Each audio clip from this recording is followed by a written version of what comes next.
Question number 22.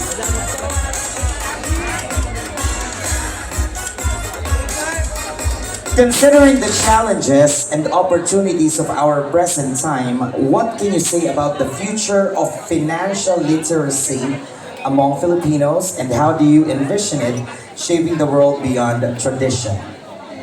Repeat once. Considering the challenges now. Good evening po, magandang gabi po sa lahat. Based on my observation for the financial literacy among the Filipinos, kahit wala na tayong mga pera, parang mas pinagtutuunan pa rin natin yung parang celebration, yung parang paghanda po natin, yung mga pagtulong po natin sa family, let's say sabihin po sa family po natin.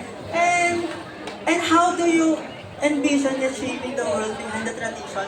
For me po is, parang minsan, hindi tayo parang ma-maintain lang yung tradition natin. Sometimes, we need to think out of the box. Parang like, need natin po mag-ipon para, syempre, laganap na po yung corruption ngayon po. So parang need po talaga natin mag-ipon kasi you